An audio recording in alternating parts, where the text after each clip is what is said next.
If there's one thing we can all depend on when it comes to the gaming news press, it's to sour the enjoyment of the players at any given moment they are able. As you know, Oblivion got remastered, it did big numbers, people loved it besides the body type stuff, but generally speaking the game's re-release was met with thunderous applause and praise from pretty much everyone. It's as weird and goofy as you remember it, but just looks nicer and loads quicker than it used to. It's what a remaster should be, besides like I said the body type nonsense. And speaking of nonsense, Oblivion is now under attack again as there's another problematic element that must be deleted from the game in order to satiate the usual virtue signaling types that believe that they speak for everyone. This comes from PC Gamer. By choosing not to replace Oblivion Remastered's soundtrack, Bethesda made the allegations against composer Jeremy Soule everyone else's problem. So you're probably wondering, what is going on? Well, it's insufferable, but let me explain. So back in 2019, a former female developer who made a game called Tetrageddon claimed that Jeremy Soule, who's the composer for all the music in Oblivion, allegedly RAP'd her, because I can't say the word on YouTube, I apologize, and then she came forward to the gaming press about it. This female developer is named Nathalie Lawhead, and her accusations claim that Jeremy Soule assaulted her after a party that they were both attending. As PC Gamer states here, Lawhead says she met Soule when she was struggling with burnout from her job and problems with immigration, and the composer was someone she was able to connect with as a fellow artist. She wanted a friend and they were not in a romantic relationship, but she says their conversation took a turn and he started to become misogynistic and sexist. Lawhead further stated in her claim against the Oblivion composer by saying he talked about the mystical power women hold over men with sex, how men are helpless and they need it, how he needs it, and a relationship so he can write his music. He talked about how composing is sexual and how he will write about you know what as inspiration in his music. He talked about how performing music is very sexual. He wrote songs about women that he had relationships with in this way. What he does to women is what inspires his music. According to Nathalie Lawhead, Jeremy Soule was threatening her position in the games industry according to her as well. That he was using his so-called power as the composer of big games like Oblivion to push her into giving into his advances because if she didn't, he would then use his influence to blacklist her from the industry. She then made this claim which reads, "He made advances on me and I explained that I didn't want this and wanted a friendship. He was very threatening and didn't listen. He made it clear that it's him or bust. He, you know, which I can't say on YouTube, and apparently from what I'm reading here, what Nathalie Lawhead accused the Oblivion composer of doing, it also inspired Zoe Quinn. Yeah, that's Zoe Quinn. Here's her on screen here. The one who was the original starter of the first Gamergate with her allegedly, I'm not claiming she did, but allegedly sleeping with reviewers for good scores for her indie games, and that made Zoe Quinn then openly accuse Alec Holoka of similar accusations. And Alec Holoka, as seen on screen here, was a developer of the game Night in the Woods, and following the accusations, which had no basis or proof, the entire industry then blacklisted Alec and he ended up taking his own life because he couldn't prove his own innocence. And the death of Alec Holoka was something the industry just kind of walked right past and just accepted Zoe Quinn's allegations, and even to this day, Alec's sister works at Baby Ghost, a company that was instrumental in funding things like Sweet Baby Inc. and more. I did a whole video about this during the height of Gamergate 2 last year, but this then brings us back to Nathalie Lawhead. This is her, by the way, with the glasses on screen here, and Jeremy Soule, who is this man on screen too. And this is why I am talking about this and why it's relevant to Oblivion's re-release and remaster. So Jeremy Soule would then reply to the PC Gamer article from back in 2019 claiming that he assaulted Nathalie Lawhead. Here's what Jeremy Soule said to PC Gamer as it reads here. "These 11-year-old allegations are false. I am shocked and saddened that these outrageous claims have been made." Kotaku spoke to another woman who had worked with Soule in 2014 who stated that Soule sent her a video of him pleasuring himself. When she told Soule that she wanted to keep their relationship professional, she said she was blocked and removed from a project she was proposed to work on. Soule told Kotaku, "I don't agree with her point of view and I'm not at liberty to discuss." So this is a mess clearly as you can see it, and again there was no actual proof of these things really happening. Even the so-called claimed video of Jeremy Soule doing you know what was never shown or proven to be real. Now circling this all back to the present day, we have PC Gamer again 6 years later now claiming that Bethesda should do right by these female accusers and completely erase Jeremy Soule's iconic soundtrack from Oblivion and replace it with new arrangements because of allegations that yet again were never actually confirmed to be true in the first place. As PC Gamer writes here, Oblivion wouldn't be the game we remember remember without Soul's music, though you could argue the same for the shimmery haze of its original lighting or its charmingly ugly NPCs. It can be two things at once, beautiful and tainted by association with its creator. PC Gamer then brings up examples as seen here, claiming that Microsoft has changed their scores in the past, like rearranging songs from Halo, when using music from bands like Breaking Benjamin, and classic games like Cave Story having re-recording their albums too. But if you ask me, it's not a good comparison, because Halo re-recording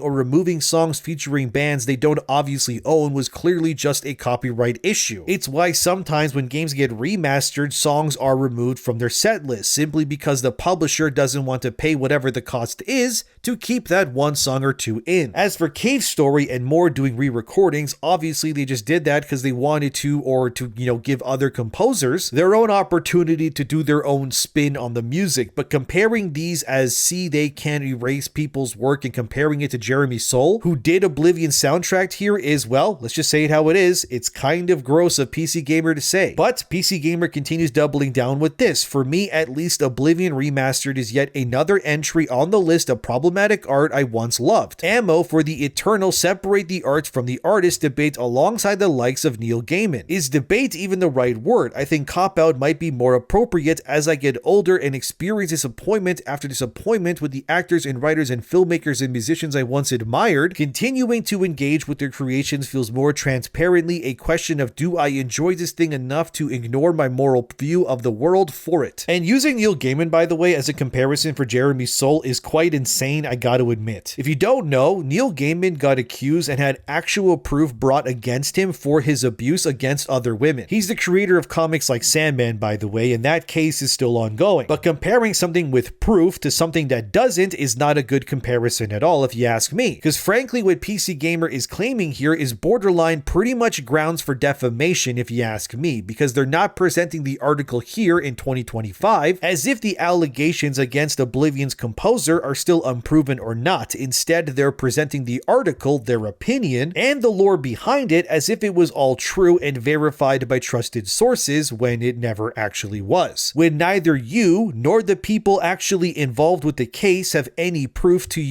prove that what happened actually happened. PC Gamer, if they were smart, which let's be real, they usually aren't, would do themselves a service by deleting this article from the internet before Jeremy Soule discovers it and sues them for defamation, which he absolutely could and should if you ask me. Because if someone made an article about me with zero evidence claiming that I did something similar and then proceeded to act like despite there being no proof that it was true regardless, I would then use the full extent of the law to crush them into pieces myself. Because you can't just go around saying so and so assaulted this person and we should blacklist them and remove any work that they've ever done when you have no proof of any of it happening in the first place. That's not how a logical society works. But then again, the world that we live in has been teetering on the brink of insanity for a long time now. So it doesn't surprise me sadly to see PC Gamer pushing what is clearly a hit piece and drumming up old wounds from 6 years prior like this to somehow destroy Jeremy Soule's image even further. PC Gamer goes further with their disgusting article, bringing up stuff like J.K. Rowling. Here's what it says. Judging by the enduring popularity of Harry Potter, the answer for many people is yes, depressingly often. But of course, the question is rarely about just one person when it comes to games or movies. Hundreds of people put their love and sweat into them. Do their contributions make it okay to enjoy them? Or do they just make it easier to convince ourselves we're making a smaller moral compromise? The easy cop-out of trying to compare Jeremy Soule's allegations to J.K. Rowling, who created Harry Potter, for fighting for women's rights by opposing trans women in female spaces is actually kind of insane. And it proves that despite the massive losses the gaming journalism sphere has endured over the past year alone and then some, that the people who are still somehow employed in this industry are not only insane, but still crazy out of touch too. PC Gamer writer Wes Fenlon, who wrote this moronic article, here's him on screen by the way, also says near the end of the article that buying the deluxe edition of Oblivion Remastered is morally wrong to do so if you care about women's rights. Because the deluxe bundle includes a digital download of the soundtrack of Oblivion Oblivion as well for $10 extra. So Wes Fenlon, a PC gamer here, wonders again without proof or really anything else that if you buy the deluxe version, that means you're putting royalty check money into Jeremy Soul's account, and that's a bad thing. Again, need I remind you that none of these allegations were proven true, and this entire article is just this Wes Fenlon moron writing their entire piece as if these allegations are true. You ask me, this is dangerous. Because if this is what passes for gaming journalism today, they can ruin anyone's image without any proof if they want to. Jeremy Soule, by the way, has been pretty much blacklisted from the industry following the allegations that never got proven either. He has since deleted his own personal websites and all social media following the allegations, which could be for a myriad of reasons. Mostly, I would guess, because having avenues of access from him to others would allow people to then swarm him with messages calling him all sorts of things, despite there being no proof. It actually reminds me a lot of another big developer in the gaming industry who also had their name dragged through the mud, which is Chris Avellone. In case you don't know who Chris Avellone is, this dude's a legend, okay? He wrote for Fallout New Vegas, Planetscape, Torment, Knights of the Old Republic 2, and many other games you've likely played and loved yourself. But in 2020, he got hit with sexual misconduct allegations from multiple women, including one dev named Carissa Barrows, who claimed that Avellone got her blackout drunk and then made advances on her. Then the media, that's PC Gamer again, Kotaku, you name it, all of them, pounced on this story and worked tirelessly to destroy Chris Avallone's reputation overnight following these allegations. Even Techland dropped Avellone from Dying Light 2. Gato Studio axed him from the Waylanders. And Paradox said that his work on Vampire the Masquerade Bloodlines 2, it was mostly overridden due to the allegations against Avellone. Sounds familiar, does it? No charges, no trial, just a Twitter storm, and poof, his career is now gone. But here's the plot twist. Avellone fought back. He filed a libel suit against Barrows and Kelly Bristol in 2021. And then in March 2023, he won the case. The settlement? A 7-figure payout to Chris Avellone, plus a joint statement from his accusers saying that Mr. Avellone never, abused either of us. And we have no knowledge that he has ever sexually abused any other women. They even said he deserves a full return to the industry. And I gotta ask, how absolutely insane is that to hear? Not only were the allegations against Chris Avellone wrong and completely fabricated, but what did his accusers end up with? Were they excommunicated from the industry for obviously lying? Well, of course not. Those two accusers just went about their business as if nothing ever happened. Even though they did try to lie and say that Chris abused them and they wanted his career to end because of it. The payout, from what I understand, could have been paid from any number of sources. Maybe the people who accused Chris, or it could have been the media websites that dogpiled him. But it was this statement by Chris Avallone's accusers that just makes my blood boil if you ask me. Here's what his accusers said once Chris Avellone won his case against them. Here's what it says. Let me read it. We wanted to support women in the industry. In so doing, our words have been misinterpreted to suggest specific allegations of misconduct that were neither expressed nor intended. We are passionate about the safety, security, and agency of women, minorities, LGBTQ+I, whatever people, and every other community that has seen persecution in the video game industry. We believe Mr. Avellone shares a desire to protect and uplift those communities. We believe that he deserves a full return to the industry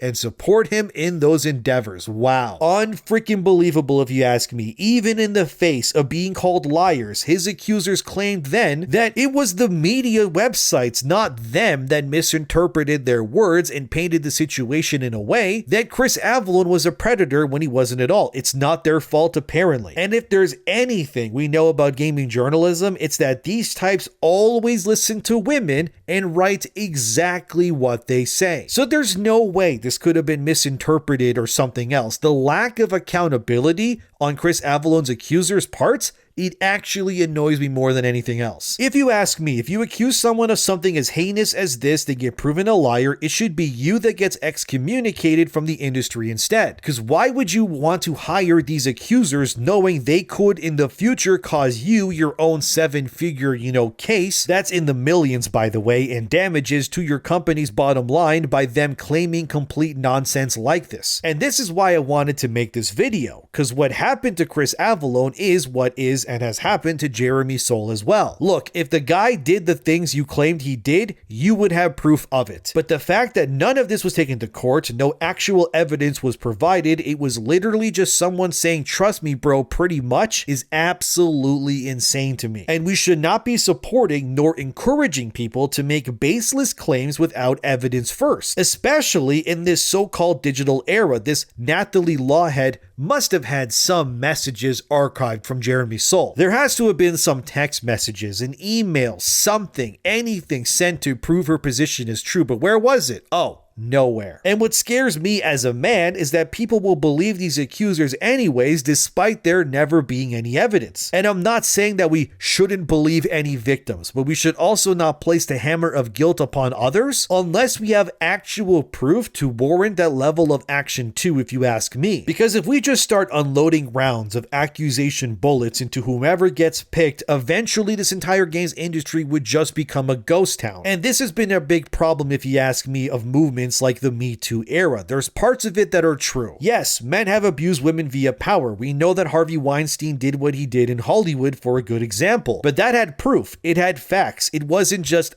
I'm bored and my career isn't really going anywhere. So what if I just accuse a prominent developer? Maybe I'll get sympathy from people who wouldn't even hire me, but now that I'm painted as a victim, they'll instead give me opportunities I wouldn't have otherwise. This sort of thing, it makes my blood boil. And it's not because I hate women, even though some may think that. No, it's not. It's that I don't like it when innocent people are attacked and destroyed for things they clearly haven't done. If you have proof, fine. But if you don't make things up. Because all the fake allegations will do is ruin the believability of actual people who actually have reason to come forward and speak about these things and their experiences. And these fake accusers may think that it's water under the bridge, but it isn't. What they're doing instead is ruining the very support system and those who believe in it by poisoning the well with their stupidity and their need to be glamorized by the press as a victim for sympathy and virtual pats on the back. And circling back to Chris Avellone for a bit here, his entire story just exposes the gaming media's dirty playbook. They amplified unproven claims, they tried to ruin lives, and when they couldn't,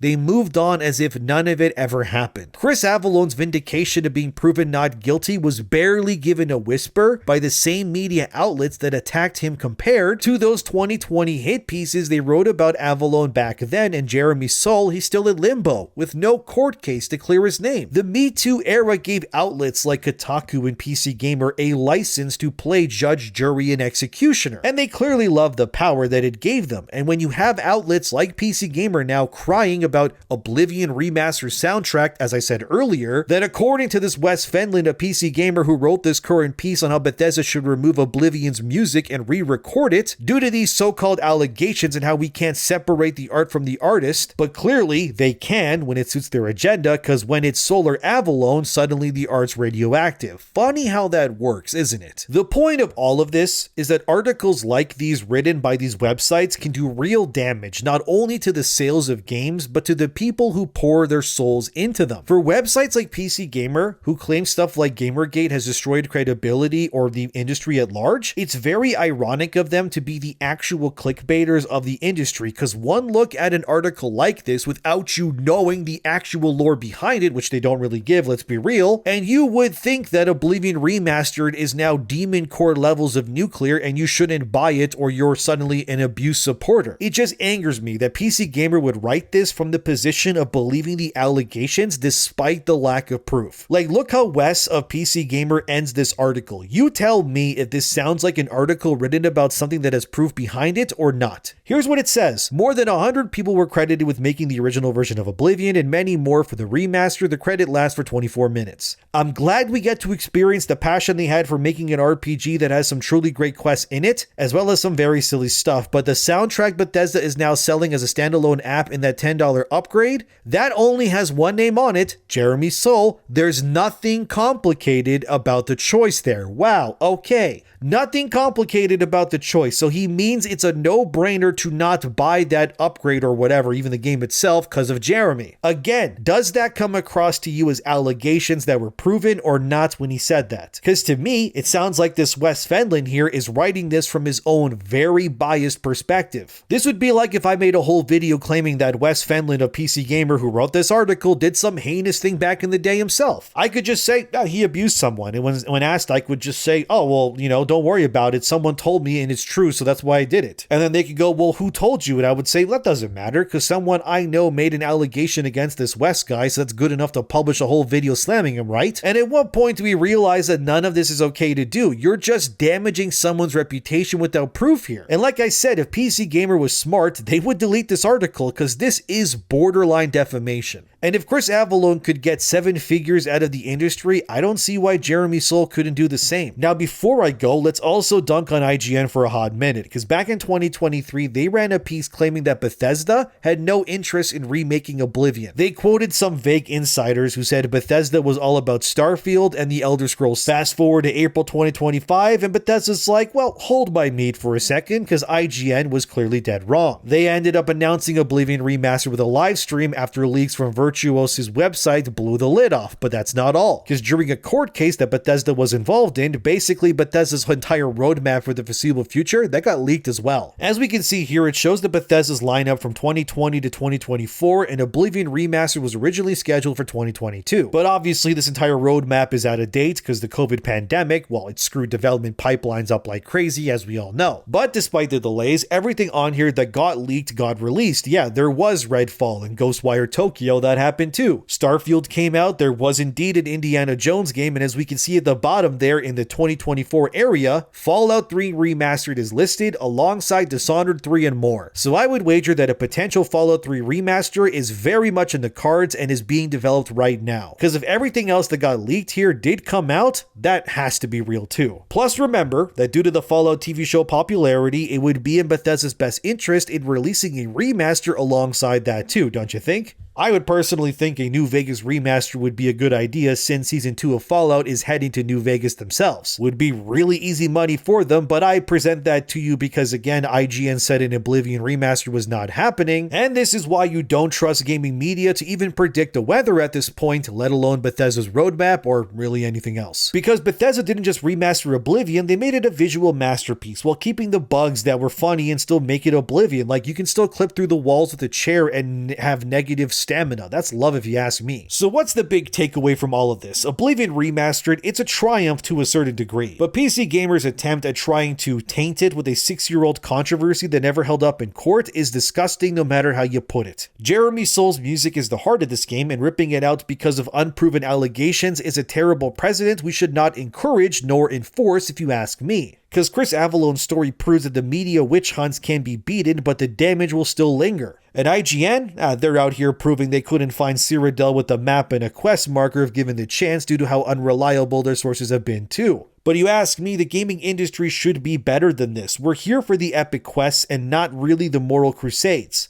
So let's celebrate Oblivion Remastered for what it is, a nostalgic masterpiece that reminds us why we fell in love with Tamriel, besides the body types of course. And thank God that Bethesda did keep Soule's music, and I'm glad that they did, because removing his soundtrack would only give more ammunition and credence to these parasitic websites that don't have the best intentions of neither the game developers nor the players at this point. Instead, what this story really proves is that games journalists still, in the year 2025, believe they should truly be the judge, jury, and executioners of what is true or not when it comes to the broader gaming industry, and instead of accepting their word as law, I intend to push back and look into the facts, because at this point, if the industry itself is not willing to lift themselves to such a standard, someone has to. And it's not going to be them. But what do you think about the hit piece? Should the industry be writing these things despite no concrete, or are the allegations enough to do so? Let me know in the comments. Thank you for watching, subscribe, and I'll see you in the next one.